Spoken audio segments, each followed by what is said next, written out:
La prédication d'aujourd'hui tourne autour de la diversité et de l'unité. J'ai mis comme titre « Différent et pourtant un même but ». Différents, parfois en désaccord, et c'est normal compte tenu de qui nous sommes et d'où nous venons. Même dans un couple où on s'aime, où on se choisit, enfin les couples normaux, il y a des ajustements. Chez vous aussi? J'aimerais vous parler d'une église qui s'appelle Philippe. Philippe, c'est d'abord la première implantation d'église en terre européenne. On n'est plus dans l'actuelle, on est dans l'actuelle Grèce. C'est pas loin de Thessalonique. C'est une ville fortifiée, une église naissante et première église fondée par Paul et Silas en Europe. On est dans les environs de 20 ans à peu près après la mort et la résurrection de Jésus-Christ. Il y a des choses qui se mettent en route et on va vers la Gaule, enfin vers chez nous. C'est sans doute par Marseille que l'évangile est monté la vallée du Rhône par des commerçants. Eh bien, il faut faire une église avec des gens qu'on ne choisit pas. On peut choisir son église aujourd'hui, c'est un peu à la carte. C'est vrai. Mais on ne choisit pas ses frères et ses sœurs. Le compagnon de route, on peut le choisir. Enfin, normalement. Mais une église, on ne choisit pas. Il y a là une église, qui veut dire rassemblement de croyants, ça veut dire synagogue, c'est le même mot, ecclésia, c'est le même mot, assemblée, c'est le même mot, c'est des gens mis ensemble pour l'amour de Dieu, à cause de l'amour de Dieu. Ces gens sont très généreux. Ils sont convertis à Jésus-Christ, mais ils viennent d'arrière-plans différents. Les membres évangélisent, ils disent quelque chose de la bonne nouvelle de Jésus, autour d'eux, avec un auditoire qui est chaque fois différent, parce qu'ils viennent d'arrière-plans différents. Et Paul en fait un sujet de joie. C'est comme s'il voit ses enfants, et il est heureux. Mais on préfère que ses enfants s'entendent bien, hein? Oui. Si on a des enfants, on aime bien qu'ils s'entendent bien. Parce que c'est moche, avoir des enfants qui s'entendent pas bien. Qui se volent dans les plumes à tout sujet. Et qui se disputent pour un héritage. Vous voyez? Eh bien, Paul dit, je suis content que vous soyez des enfants spirituels, mais je serais encore plus content que vous vous entendiez bien. Mais Paul est en prison à cause du témoignage de Jésus. Il y a peu de membres et pourtant beaucoup de ministres. Quand vous regardez à qui s'adresse l'épître de Paul aux Philippiens, vous voyez qu'il s'adresse à des chrétiens, à des épiscopes et des diacres, c'est-à-dire des surveillants et des diacres, ou des évêques, c'est le même mot, et des diacres. Évêque, ça veut dire surveillant. Bon, le mot évêque, ils l'ont pas inventé, ça vient des synagogues. Il y a là des anciens dont la charge est de gérer la vie commune. Bien.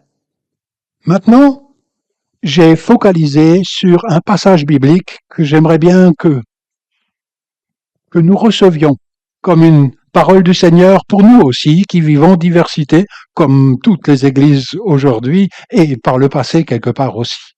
Même quand on venait d'un même village, ça ne veut pas dire qu'on a la même éducation, ça ne veut pas dire qu'on a les mêmes tempéraments, ça ne veut pas dire qu'on a les mêmes capacités.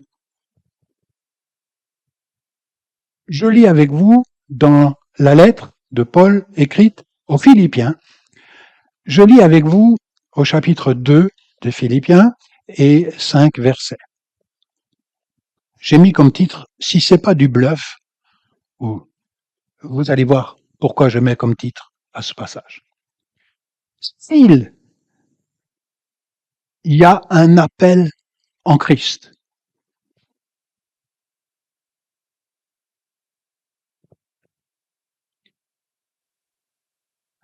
vous devrez ajouter des s'ils au point suivant. Un encouragement dans l'amour. L'amour, nous en avons parlé, comme cœur de l'Église.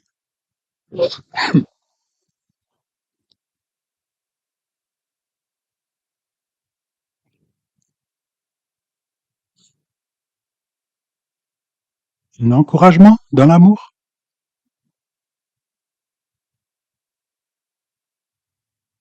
Une communion dans le Saint-Esprit, dans l'Esprit. Une communion dans l'Esprit. Un encouragement dans l'amour. Un appel en Christ. Un élan d'affection et de compassion.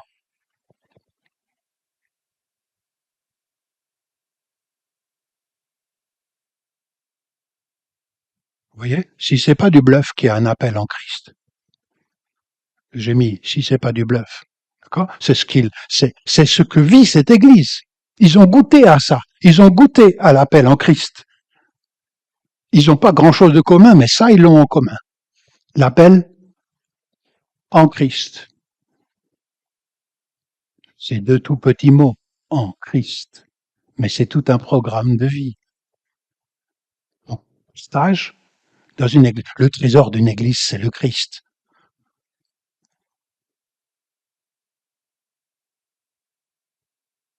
Si c'est vrai et que c'est pas du bluff, qu'il y a un appel qu'on partage en Christ. Si c'est vrai et que c'est pas du bluff, qu'on a un encouragement dans l'amour. Si c'est vrai et que c'est pas du bluff, qu'il y a une communion dans le Saint-Esprit.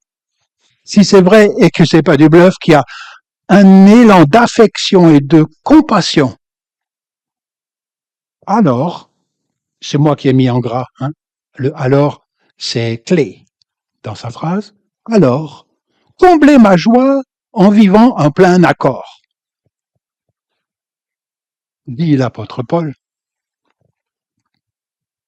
Ayez un même amour, un même cœur.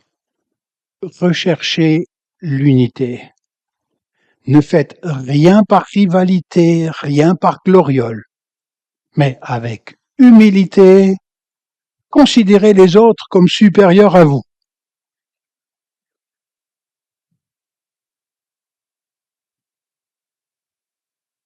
Que chacun ne regarde pas à soi seulement, mais aussi aux autres.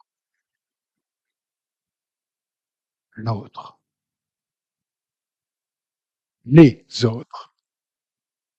Comportez-vous ainsi entre vous, comme on le fait en Jésus-Christ. J'ai choisi ce passage, c'est typique de l'apôtre Paul. Il fait des phrases tarabiscotées, mais quand on donne le jus, on se rend compte qu'il y a des richesses extraordinaires, et pour nous aussi. Vous avez vu, ce passage commence en Christ et termine par en Christ. Et après, le passage qui suit, vous le connaissez certainement. S'il s'agit du Christ, l'hymne au Christ, qui donne sa vie pour la recevoir de nouveau du Seigneur, qui meurt pour ressusciter. Puisque lui, cela, nous, cela aussi. Élisabeth et moi, on a eu le plaisir de visiter les ruines de Thessalonique il y a 10 ans. J'ai pris une photo de ce qu'on disait être la geôle, la prison de Thessalonique. C'est pas tout à fait sûr. Mais ça, c'est pas une photo, c'est un dessin. Paul et Silas en prison. Et là, il y a un tremblement de terre et quelqu'un qui fuit pas la prison, ce qui aurait entraîné la mort, la mise à mort du gardien. Mais il reste dedans et il chante un cantique. Et le geôlier est retourné et il se convertit à Jésus. Ça vous rappelle quelque chose? Voici encore quelques photos prises. C'est une grande ville. Le théâtre grec-romain, les ruines de la ville de Philippe, avec l'énorme route qui passe au travers tous les Balkans jusqu'au bord de la mer, et de l'autre côté, il y a une autre via qui passe à Rome, de l'autre côté de la mer. Voilà. J'aimerais juste vous rendre attentif ici des gens qui sont présents. Imaginez maintenant, vous avez une capacité d'imagination, les premiers membres sont très différents. Dans cette église de Philippe, vous avez une businesswoman, Lydie, marchande de pourpre, étrangère par rapport au lieu. Elle n'est pas de là. Elle n'est pas de la vallée. Enfin, ici, on pense en termes de vallée. J'ai découvert. Nous sommes de l'haute vallée. Et du bas de la vallée, pas du haut. Elle n'est pas de là. Mais c'est une businesswoman. Elle est craignant Dieu, s'approche du judaïsme, était rencontrée par Paul dans un lieu de prière au bord du ruisseau, lieu de prière juif, et elle se tourne vers le Messie d'Israël, vers Jésus. On voit ça dans Acte 16. Peu importe les détails, retenez, dans cette église, il y a quelqu'un qui est bien trempé. Normalement, les businessmen et women sont bien trempés. Ils savent ce qu'ils veulent. Ils ont des plans. Ils marchent par projet. Ensuite, vous avez une femme qui était esclave, elle est restée, et voyante, une devineresse. On disait d'elle qu'elle avait un esprit de Python, c'est-à-dire l'esprit de ceux qui cherchent les voies des dieux pour les donner aux hommes. Et puis cette femme aussi se convertit, elle est libérée de son esprit de divination, et elle fait partie de l'Église. Vous y êtes? Vous voyez un peu. On continue. Voici qu'une troisième personne, c'est le geôlier. Ces gens-là, ils savent ce que c'est la règle et la loi, et ils savent obéir et se faire obéir, non? Normalement. C'est le policier de service, hein. Bienvenue à l'église de Philippe. On va ajouter d'autres personnes dont on découvre dans Philippiens 4 qu'ils ne s'entendent pas. Saint-Tiche et Évodie. Ouais, c'est une église normale. Sans doute que quelque chose fait qu'ils ne s'entendent pas. Va savoir quoi. C'est pas dit quoi. Mais c'est clair qu'ils ne s'entendent pas. Et dans une église, quand il y en a qui ne s'entendent pas dans la durée, ben ça se sait. Et c'est un peu pesant dans toutes les églises, peu importe lesquelles. Et vous avez ensuite Épaphrodite. Ce monsieur, il fait le lien entre les Philippiens avec Paul, mais il est tombé malade. Voilà. Bon, il y en a d'autres, puisqu'il y a eu des épiscopes et des diacres. Il y en a d'autres. Mais voilà, ça fait déjà, il faut imaginer leur manière de vivre ensemble. Imaginez juste quel chant ils vont chanter. Rien que ça. Quand est-ce qu'ils vont se réunir? Comment ils vont se comporter? Est-ce qu'ils vont bien s'entendre? Et on trouve dans les églises différentes personnalités. On pourrait mettre des noms d'animaux là pour les symboliser. Hein. Il y a des panthères, il y a des lapins, il y a des ours, il y a des. Mais c'est pas le but ici. J'ai mis, il y a des personnes qui sont réalisatrices, orientées vers le but. Ils aiment le mouvement. J'ai mis un cavalier. Vous avez ensuite des personnes spontanées. Parmi lesquelles les noms là, vous mettriez lesquels dans ces catégories de ce que j'ai déjà dit? Les qui ça? Lydie dans les réalisatrices, hein, c'est ça. Hein, ils savent, ils ont toujours des plans en tête et les choses sont orientées vers un but. Hein. Et ensuite, spontané, l'esclave sans doute.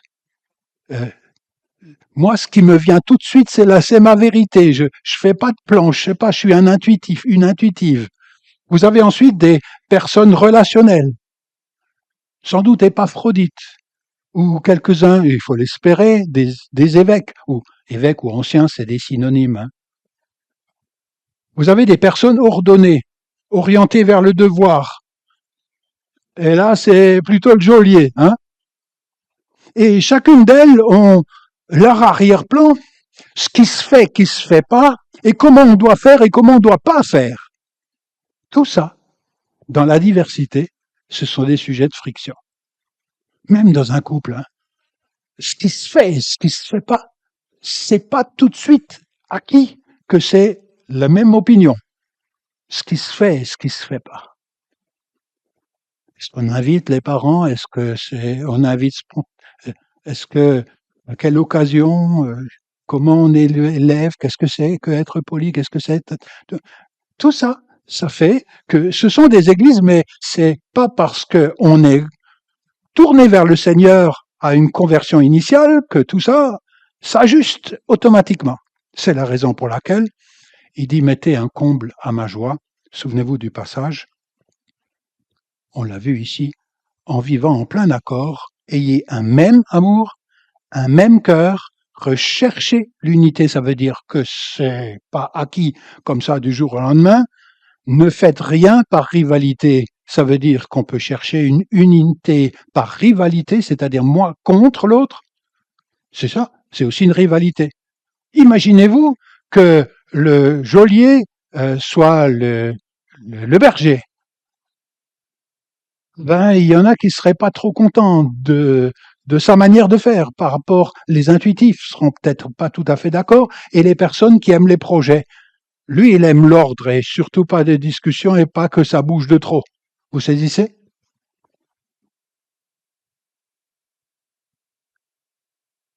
Des tensions en lien avec la culture, avec l'obéissance, oui ou non, avec la vérité, avec les habitudes, avec la communion. Jésus lui-même a ordonné de bien s'entendre pour exercer un culte qui plaise à Dieu. C'est la raison pour laquelle il a donné qu'une seule règle à l'Église. Vous pouvez regarder.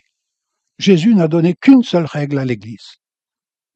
Si ton frère a péché, ou ta sœur, va le trouver seul à seul. S'il t'écoute, tu as gagné ton frère. C'est le seul. Les anabaptistes ici, dans la région, depuis 300 ans, appelaient ça la règle du Christ. Ça veut dire, t'es pas tout seul sauvé. Tu l'es avec tes frères et tes sœurs, et ce qui va se passer entre vous a un rapport avec le être sauvé. Il y a plus que le casier judiciaire à sauver, il y a les relations aussi. Et ça, c'est pas acquis comme ça du jour au lendemain. Il y a un autre exemple. Il y a eu un problème. Un juif, une juive n'avait pas le droit de rentrer dans une maison d'une personne non circoncis. Et encore moins manger avec lui. Vous imaginez? L'Église a failli se déchirer massivement s'il n'y avait pas eu une concertation entre Paul, mais aussi les apôtres, au ce sujet. Est-ce qu'il faut faire circoncire les païens qui se tournent vers Jésus?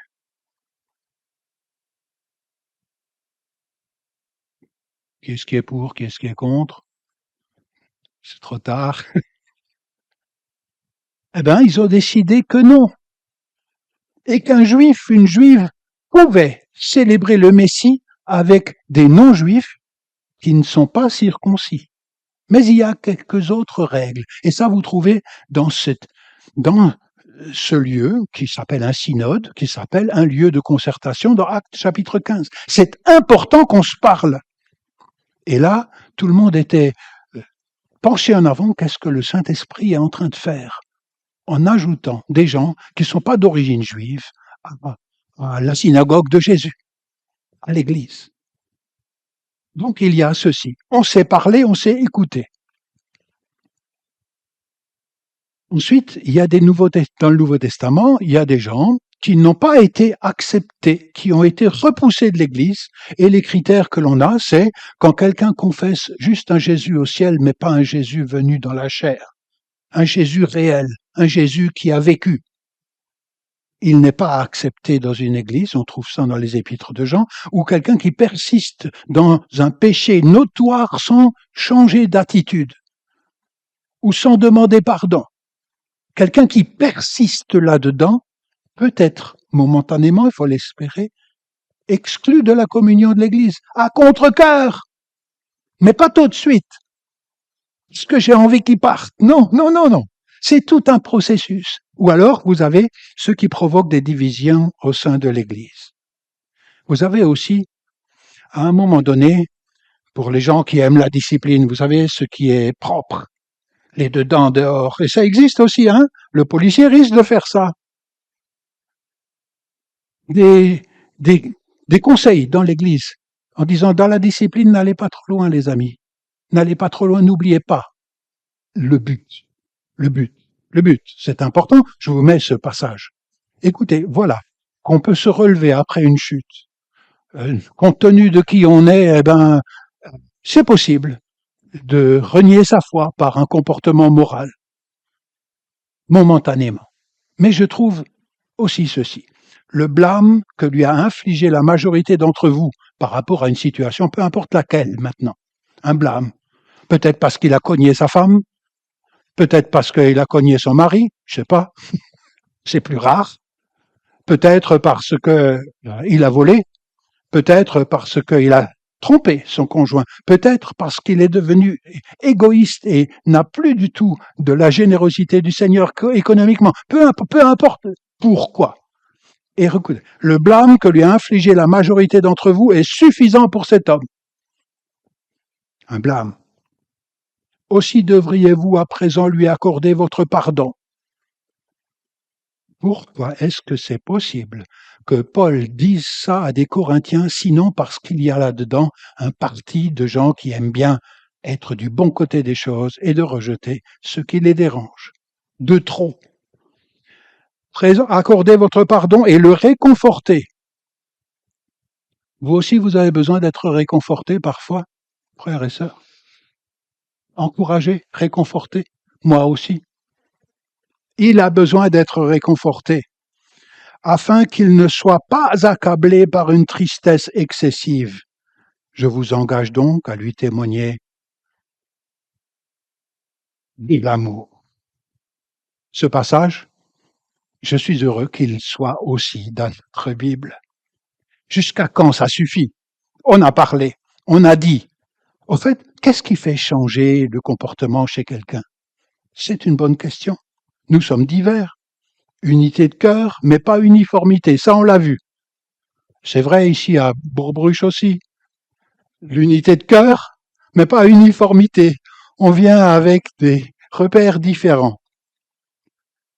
Je me souviens de cette parole de Frédéric de Coninck. Nous ne sommes pas simplement appelés à marcher en nouveauté de vie, un par un, tout seul. Nous sommes appelés à le faire tous ensemble, les uns avec les autres, les uns grâce aux autres. J'aime bien ce rappel. Moi et mon Dieu, c'est pas une église, même pas si on met 100 moi et mon Dieu ensemble. C'est déjà un bon commencement. Mais les rapports, c'est ce que le Seigneur veut aussi toucher. Et ça se passe pas tout seul, mais ça se passe dans la joie à cause de la grâce de Dieu. Imaginez-vous les membres de l'église. Il y a un vœu, dit l'apôtre Paul, chapitre 1, verset 27. Paul est en prison. Il écrit à cette église, si absent, je pourrais apprendre que vous tenez bon, unis par le même esprit, luttant ensemble d'un même cœur pour la foi fondée sur l'évangile, sur la bonne nouvelle, sans vous laisser intimider. Cela vient de Dieu. J'aime cet équilibre des choses. Ce collectif est dans le cœur de l'évangéliste. L'évangéliste n'a pas seulement le cœur de l'individu sauvé. Il a le cœur d'une collectivité en voie de guérison. Vous sentez le cœur de Paul? Regardez la suite. Rendez ma joie complète. Maintenant, il y a le progrès à faire, dont je suis concerné, dont nous sommes concernés. Rendez ma joie complète. Tendez à vivre en accord les uns avec les autres. C'est la traduction Semeur 2000 du même passage. Rendez ma joie complète. Tendez à vivre en accord les uns avec les autres. Tendre, ça veut dire, c'est pas donné comme ça, hein. C'est toujours à faire. On a toujours à se faire. Avec le Seigneur et les uns avec les autres. Tendez à vivre en accord les uns avec les autres, et pour cela, ayez le même amour, une même pensée, et tendez au même but. Ne faites rien par esprit de rivalité et par un vain désir de vous mettre en avant. Au contraire, et maintenant vient ce petit mot que les Grecs n'aimaient pas du tout, mais que le christianisme a quasiment inventé, par humilité. Considérez les autres comme plus importants que vous-même et que chacun regarde non à ses propres qualités ou intérêts, mais celles des autres. Tendez à vivre ainsi entre vous, car c'est ce qui convient quand on est uni à Jésus-Christ. Ce qui convient quand on est uni à Jésus-Christ. C'est un collectif. Alors, pardon pour la photo qui vient. C'est un peu agressif. On a appris à se tenir, hein. Mais des fois, on se tient à l'extérieur, mais à l'intérieur, il y a ça. Et c'est cet intérieur qui est visé par l'apôtre Paul. Même quand on est soumis à quelqu'un qui en impose, des fois, dans celui qui est soumis, qui ressemble à une brebis, il y a une violence incroyable. Et c'est l'intériorité qui est visée. C'est normal que nous ayons des adaptations mutuelles compte tenu de ce que nous sommes, partout, toujours. Et maintenant, ce qui me frappe, c'est la réponse. Et des fois, on croit il suffit de goûter que le Seigneur est bon et tout va tout seul. C'est comme si on disait il suffit d'aimer pour qu'on n'ait plus de conflit dans le couple pendant les 50 ans qui viennent. Hein? C'est assez stupide. Le conflit n'effraie pas. L'enlisement des conflits, oui. Maintenant, quel est le remède? Et le remède est ici, pas dans une structure d'autorité. Le remède n'est pas dans une structure d'autorité de haut en bas, ou plus claire. Des fois, dans les entreprises, on met des structures d'autorité plus claires et on croit que ça va mieux, mais quand l'esprit des choses ne change pas en même temps, ça ne va pas. Ce n'est pas le remède qui dit, c'est pas écoutez vos dirigeants, ils vont vous dire qu'est-ce que vous devez faire. Il faut obéir au Christ. Et certainement obéir et respecter les dirigeants. Mais ce qui est dit ici, c'est un peu la pointe de la prédication. C'est ailleurs. C'est pas dans le rapport de force. Ça, tout le monde fait. Le rapport de force. Plus riche que l'autre, plus savant que l'autre, plus en position hiérarchique que l'autre.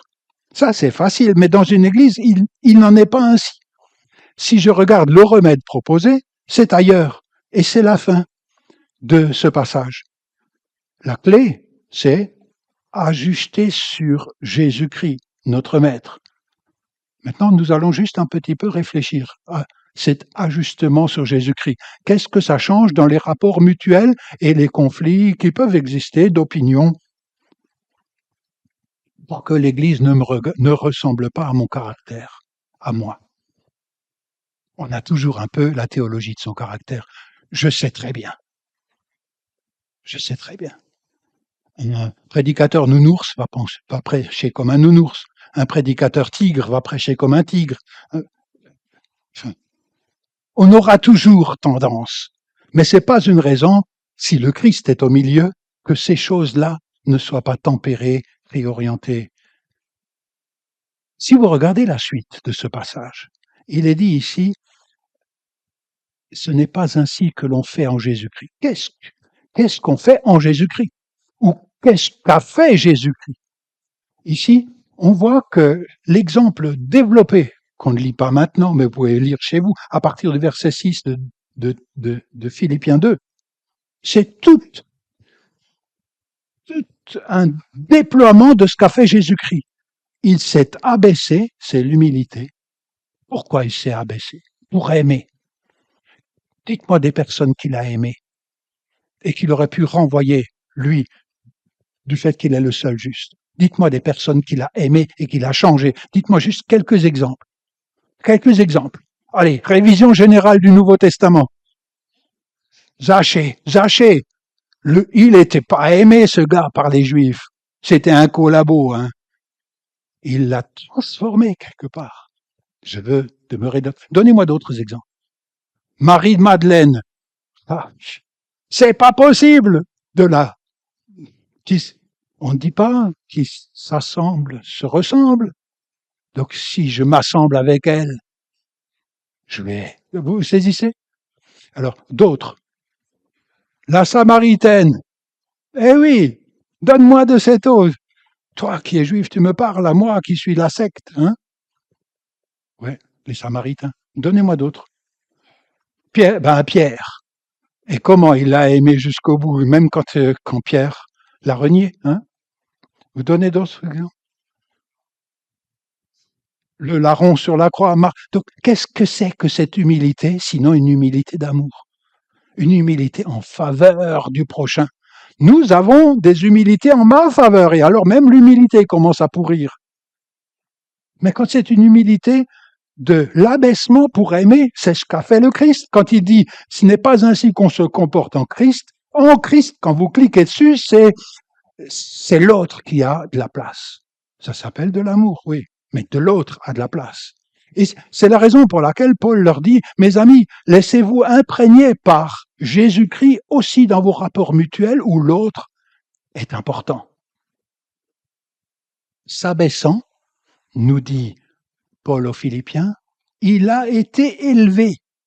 C'est pas s'abaissant, ils ont disparu parce que le moi n'existe plus. Non. C'est le Christ qui est déterminant pour la communion de l'Église était pro-existant pour le prochain et il a été élevé de même pour l'Église. C'est une leçon de vie. Je me suis dépouillé de moi-même en prenant la forme d'un serviteur et en devenant semblable aux hommes. Philippiens 2, verset 7. Je vais vers des conclusions. Le secret du vivre ensemble doit être et rester l'union à Jésus-Christ et l'humilité exigeant de considérer l'autre comme supérieur à soi. Accepter d'être baptisé, de devenir membre d'Église, signifie tout partager avec le Christ. Est-ce que vous êtes d'accord avec ça? Se laisser redéfinir sa nature par le Christ lui-même, par son esprit et sa parole.